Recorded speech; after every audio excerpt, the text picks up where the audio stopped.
I have one more. A very warm welcome to all of you, and here we are taking up two questions in a series of understanding कि हमें answer writing में subject का जो illustration है या उसकी understanding है हम कैसे रिफ्लेक्ट कर सकते हैं. So I'm starting with the one question on, I believe both the question will be on modern India, or not modern India, I should say as such. It's on history, ancient Indian history, and maybe on culture.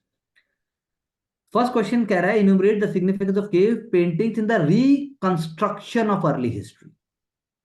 यानी कि अगर मुझे जानकारी है कि ancient India में cave paintings थी तो ठीक है. अगर एंशियंट इंडिया में केव पेंटिंग्स भी थी तो मुझे पता होना चाहिए कि पहले कौन सी थी और दूसरी कौन सी थी या तीसरी कौन सी थी. दो तीन मेरे दिमाग में नाम आ जाना चाहिए. जब हम एंशियंट इंडिया की बात करते हैं तो केव पेंटिंग में हमारे दिमाग में सबसे पहले जैसे अजंता भी आता है. अजंता से पहले जाएंगे तो भिम्बेटका आता है. और उसके बाद एलोरा पेंटिंग्स भी आती हैं. उसके बाद ऐसे तो सीतन वसल पल्लवा की पेंटिंग्स भी हैं. लेकिन दो तीन एग्जाम्पल भी अगर आपको पता है, जैसे एलोरा पता है, अजंता पता है, और आपको भिम्बेटका केव पेंटिंग्स पता है, बाग केव्स आपको पता है, नहीं पता है नाम भी, या मिर्जापुर आपका नाम, तो चलेगा. That is not a problem. अब दूसरा, climate change in speeding the degradation of rock art cave painting, ये फंसाने वाला पार्ट है. क्योंकि ये कल्चर का पार्ट नहीं है, ऐसा ये जनरल अवेयरनेस है, कंजर्वेशन का पार्ट है.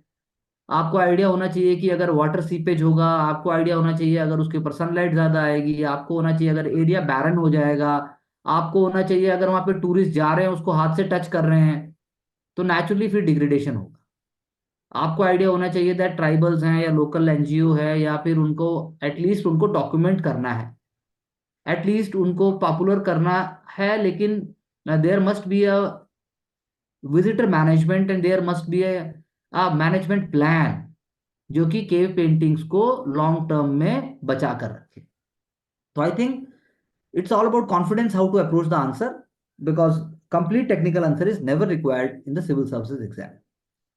चलिए, cave paintings provide a glance over the way of life of people in ancient Indian subcontinent. बहुत अच्छा लाइन बोला पहला. Archaeological survey of India plays important role in the, this is also wonderfully done. Bhimbetka, Bagh caves, Ajanta, Ellora, Elephanta, as I just said. Significance भी बता दिया उसका, livelihood practice during palaeolithic, shores, hunting, animals gathering. आप बोल सकते हैं साथ में कम्युनिटी, रिचुअल्स, सोशल लाइफ, ऐसा वर्ड भी आप लिख सकते हैं. कम्युनिटी लिविंग जैसे आपने बोला, brotherhood shared, recreational activities like celebrations and dancing. I think wonderfully written.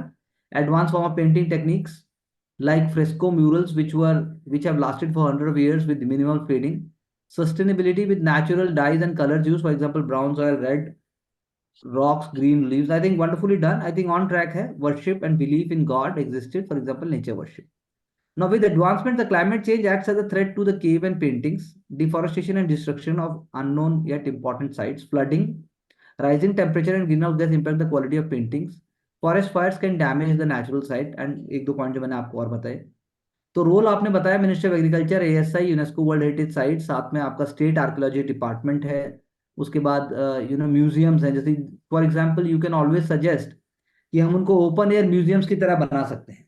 If we make these sites as an open air museums, and also we bring the role of school children and also the role of local community, then उसका self preservation एक तरीके से निश्चित हो जाएगा.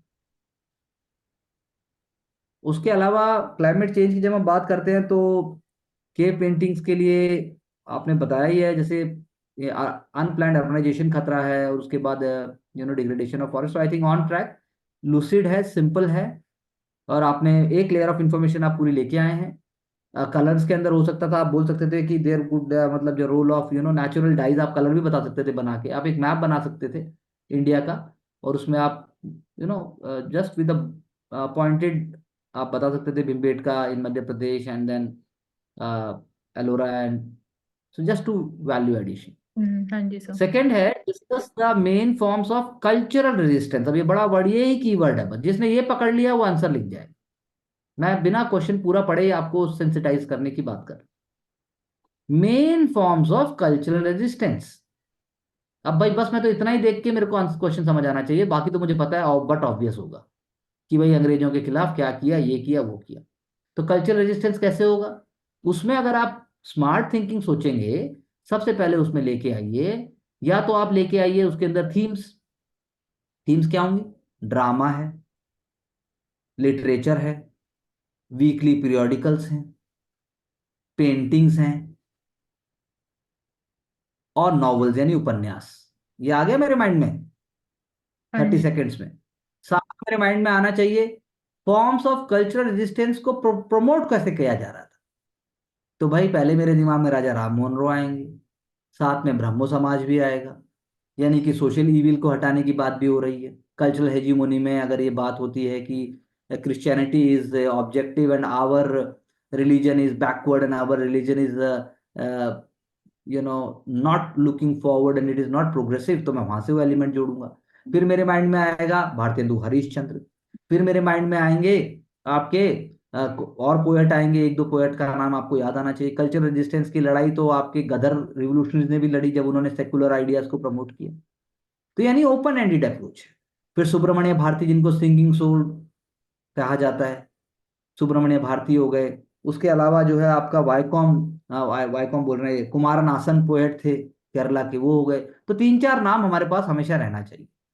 फिर अगर आप आम बच्चा अगर इस आंसर को लिखने वाला है, कल्चरल आइडियोलॉजिकल की जो बात हो रही है, उसमें वो आर्य समाज या फिर स्वामी विवेकानंद, ये एक एलिमेंट लेके, तो यानी थीम निकल के आए, यानी इसका कोई एक थियोरेटिकल आंसर नहीं, क्योंकि ये आंसर को, क्वेश्चन को मल्टीपल एरियाज में हम इंटरप्रेट कर सकते। तो कल्चरल हेजीमोनी कैसे थी? कल्चरल हेजीमोनी अंग्रेजों की क्या थी? वो ये थी कि भाई एजुकेशन हमारी फॉरवर्ड, लाइफस्टाइल हमारा फॉरवर्ड, वे ऑफ लिविंग हमारा फॉरवर्ड, गॉड के लिए जो हमारा थॉट प्रोसेस है वो हमारा बैकवर्ड है, यानी हम बैकवर्ड हैं, पॉलिथीज्म को फॉलो कर रहे हैं। यानी उन्होंने सोशल इविल्स को सिविलाइजेशनल मिशन बना दिया। अब इसीलिए क्वेश्चन थर्ड स्टेटमेंट में बोल रहा है, in what ways the early cultural ideological resistance was related to nationalism. तो आपको इस आंसर में बताना चाहिए कि कैसे अंग्रेजों ने कल्चरल हेजीमोनी के टूल को यूज करके अपने आप को सुपीरियर बताते हुए हमें कॉलोनाइज कर दिया। जैसे मैं आपको रोज अगर ये बात बोलूं कि आप इंटेलेक्चुअली स्टिमुलेटिंग नहीं हो, आप इंटेलेक्चुअली स्मार्ट नहीं हो, आपको कुछ नहीं आता, आपको कुछ नहीं आता, और जो मुझे पता है बस वही सब कुछ है, तो naturally that will be one way of blocking your mind and also one way of intellectual slavery हाँ जी sir. rather than asking you to think। तो वही चीज यहाँ पर आपको समझनी है बस, हम्म। क्योंकि ये भी 250 वर्ड में यानी 250 वर्ड्स में जो ये पूछ रहा है, बहुत ब्रॉड क्वेश्चन है ये। तो कल्चरल हेजीमोनी, आपने बिल्कुल सही बोला, impose dominant ideas like dressing, English language, food and causing, सिर्फ ये नहीं है। कल्चरल हेजीमोनी आ रही है जब वो आर्कोलॉजिकल सर्वे ऑफ इंडिया बना रहे हैं। कल्चरल हेजीमोनी आ रही है जब वो बता रहे हैं कि भाई यू नो हम साइंटिफिक नहीं है, यानी इंडिया में अगर साइंटिफिक सोसाइटी बन भी रही है तो वेस्टर्न आइडियाज को ही प्रमोट किया जा रहा है, यानी वेस्टर्न ही बेस्ट है। यानी पेट जब भरेगा जब आप मैकडोनल्ड जाओगे, यानी पेट जब भरेगा जब आप बर्गर खाओगे, पेट जब भरेगा जब आप जो है पिज्जा खाओगे, यानी अंकुरित चने नहीं खा सकते, उससे पेट नहीं भरेगा। You know that, are getting my point? So this हाँ इज जी। How the mentality was created. तो आपको वो लेके आना है थोड़ा सा। British laws were coercively implemented, that is true. Agriculture में आपने बोला, लैंड रेवेन्यू बोला, zero tax on import, drain of wealth. लेकिन ये बोल रहा है कल्चरल आइडियोलॉजिकल। तो कल्चरल आइडियोलॉजिकल कैसे है? न्यूज़पेपर जो है वो ब्रिटिश आइडियाज को प्रमोट करेंगे, फ्री स्पीच नहीं हो सकती। यू नो आप अगर अपने एंशियंट पास्ट को प्रमोट करते हो, वंदे मातरम जो आनंद आनंद मठ में जो था वंदे मातरम, क्यों ब्रिटिश को उसका प्रॉब्लम आया? Because it was a railing cry, it was giving a confidence, it was giving a kind of enthusiasm. So British were aware ये नहीं होना चाहिए। तो हम्म। आपने बिल्कुल सही बोला, restricting free press, all these oppressive measure led to emergence of, no no no, अब ये देखो गलत हो गया। ये ऑपरेसिव मेजर्स ने हमें फैसिलिटेट किया नेशनलिज्म के राइज करने के लिए, लेकिन हम इसकी वजह से हमारा नेशनलिज्म राइज नहीं हुआ। हमें नेशनलिज्म का उतना ही पता था जितना वर्ल्ड में सब बाकी दुनिया को पता था, लेकिन ब्रिटिश ने हम पर हुकूमत करके हमें मजबूर किया कि हम फाइट अगेंस्ट कॉलोनियलिज्म भी करेंगे साथ साथ में, और फाइट फॉर नेशनलिज्म भी करेंगे। यानी in spite and despite of operation we were ready to fight. आप बात समझिए, सिर्फ अगर आप ये लिखेंगे कि मैं आपको थप्पड़ मार रहा हूं तो आप पढ़ाई कर रहे हो, ये कौन सा मोटिवेशन? ये कब तक चलेगा? ये नहीं चलेगा ना। हाँ जी। ये बात समझिए ना। तो सत्याग्रह, आप सत्याग्रह नहीं जैसे मैंने आपको बताया, ये आप वैसे लेके आइए। जैसे सोशल रिफॉर्म की बात कीजिए, ब्रह्म समाज, आर्य समाज, स्वामी विवेकानंद, उन्होंने हमें इंस्पायर किया, उन्होंने हमारे आइकन्स को सामने लाए, हमारे इतिहास की पॉजिटिव बात सामने लेके आए, हमारे लिटरेचर की बात सामने लेके आए। हमारी पूजा में कमी नहीं है, पूजा के साथ हमें सिर्फ सोच को परिवर्तन करने की जरूरत। तो अब आपने जो ये एग्जाम्पल्स दिए, ये फिट नहीं बैठेंगे, मतलब ये, आप समझ रहे हैं, मतलब ये हाँ एग्जैक्टली हमें जी। हेल्प नहीं करेंगे जो हम्म। हमने क्वेश्चन को देखा। No worries. Promoting literature in native languages, बिल्कुल सही बात है, चलिए मराठी उर्दू हिंदी बहुत बढ़िया, चलिए आगे। Progressive cultural reforms were introduce by the britisher, उसमें भी इंडियंस का ही सपोर्ट था। तो सती प्रैक्टिस के लिए राजा राम मोहन रॉय ने कोशिश की तो अंग्रेजों ने उसको उठाया। ऐसा नहीं है कि अंग्रेज सबसे पहले चाह रहे थे और हम ही रोक रहे थे, आप ये बात समझिए आप। तो वो हमारे को रूल अगर कर रहे हैं, इनलाइटेंड भी हैं पर हैं कॉलोनियलिज्म। ये वही वाली बात है कि जैसे, भाई जब हमें पता है कि इस एग्जामिनेशन या किसी भी तरह के कॉम्पिटिटिव एग्जामिनेशन में किताब पढ़ने से पेपर नहीं निकलेगा, किताब कैसे पढ़नी है ये पता होना चाहिए, और ये पता होने का भी एक स्ट्रक्चर्ड अप्रोच है। और वो अप्रोच मास बेस्ड कोचिंग से नहीं हो सकती। लेकिन फिर भी जब ऑप्शन नहीं होगा, या आदमी आदमी पहले सोचता है भाई सब यही करते हैं मैं भी वैसे ही कर देता हूँ, तो ये वही वाली बात है। तो क्लैरिटी ऑफ थॉट और ऑब्जेक्टिविटी लाने के लिए I think good effort here, but ये आंसर हम दूसरे तरीके से इसको लिखेंगे और लिखा जाना चाहिए। Resisting cultural ideology become one of the ways women freedom. तो आपने लिख बहुत कुछ लिखा, बहुत सारी चीजें आपने लिखी, लेकिन क्वेश्चन समझने में हमने यहाँ पर गलती नहीं बोलूंगा मैं, एक इवोल्यूशन है, ये प्रोसेस है। And I appreciate you. और हम जो है कंटिन्यू करेंगे प्रोसेस को। अब आप बोलो। हाँ जी सर, थोड़ा सा ये ऑफ ट्रैक हो गया, जो एग्जैक्ट आनी चाहिए थी पिक्चर वो नहीं आ पाई, तो नो वरीज, उसके ऊपर बट हाँ। I hope you are understanding. हाँ जी। अब देखो जैसे मैंने बोला था, देखो इन्होंने मेहरगढ़ वो बना दिया, मेहरगढ़ में पेंटिंग, केव पेंटिंग की लेगेसी मेहरगढ़ में, तो आई डाउट, आई टू सी मेहरगढ़ में केव पेंटिंग की लेगेसी नहीं है, लेकिन बाकी देखो अजंता अलोरा जोगीमारा, पिकली हाल टेक्कलकोटा में केव पेंटिंग्स, केव हैं वहां पर, पैलेलिथिक वो है, लेकिन दैट्स व्हाट वी देखिए आप के। अब इन्होंने क्या किया, देखो केव पेंटिंग में पेंटिंग बिम्बेटका हंट आपने भी लिखा बहुत अच्छा, मीजोलिथिक पेंटिंग बिम्बेटका हमने भी लिखा, स्मॉल गेम हंटिंग, चलिए आगे।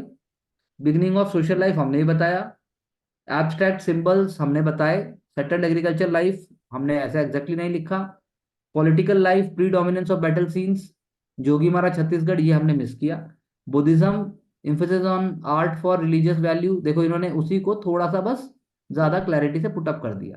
एलोरा पेंटिंग, हाँ आपको भी ये सब पता है, हम बस अपने हिसाब से अपनी सोच के हिसाब से उसको लिखने की कोशिश कीजिए। नेक्स्ट, बाग पेंटिंग, देखो मैंने नाम लिया था आपसे, राइज ऑफ हिंदुइज्म भगवतिज्म, तो इन्होंने क्या है एकदम मतलब उसको पुट अप कर दिया। क्लाइमेट चेंज से देखिए, एक्सट्रीम रेनफॉल हमने भी डाला, लेकिन इन्होंने क्या किया, इन्होंने मॉइस्चर तक का वर्ड का यूज किया कि मॉइस्चर से कलर डिग्रेड हो जाएगा। हम्म। टेम्परेचर की बात मैंने, टेम्परेचर इंक्रीज, तो इतना सिंपल उसको लेके आना है।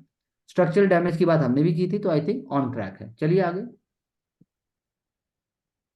अब देखिए, expose modern ideas on one hand, humiliated by cultural hegemony on the other hand, Indian intellectual initiated culture register, मैंने वही बात बोली ना आपसे कि हम इंस्पायर्ड एंड डिस्पाइट करेंगे।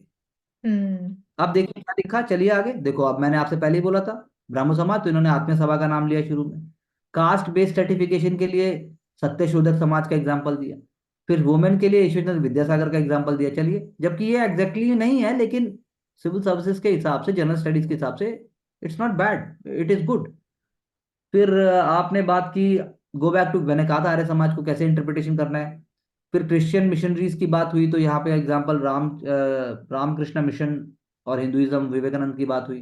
ग्रेटनेस ऑफ इंडियन कल्चर, तो मैं तो बल्कि और आगे जा रहा था, लिटरेचर लाओ और आप वो चीज लाओ, ड्रामा ड्रामा लाओ, वर्नाकुलर प्रेस एक्ट लाओ। कल्चर रेजिस्टेंस में देखिए, fought internal division, generated pride, spiritual unity and brotherhood, चलिए आगे। फिर उसके बाद नेक्स्ट जनरेशन ऑफ नेशनलिज्म की हम बात करते हैं, इंडियंस टू इवेलुएट द का कॉलोनियल रूल, हमने अपने हिसाब से सोचा उसको, white white man burden theory. Tilak को भी लेके आए, ये cultural symbol to mobilise people, culture resistance sowed the seeds of nationalism, that is true. तो सिंपल मतलब, it has been written in the way that one can understand and appreciate the thinking. This is not copied from somewhere, that is most important thing. So you have also to try कि जो mind में ideas आ रहे हैं वो direct thought ना आए सिर्फ, मतलब इवेंट ना आए, इवेंट क्यों आए उसमें से कुछ उठाना और लेके आना है। तो we will continue the exercise and I very confident and sure that by this exercise of two questions on modern and ancient India, which we will continue separately, that's what I want, and we will definitely moving forward. हाँ जी sir. अच्छा आप बताओ। Sir questions की essence पे ही work करना है, मतलब मेनली यही बोल सकते हैं। हाँ बिल्कुल सही बोला, और आप करेंगे भी। तो Mansi, any more question, any more no doubt? Sir, कोई क्वेश्चन डाउट्स नहीं। Thank you very much, and we'll pick up and see you in the next session. Wishing both of you all the best.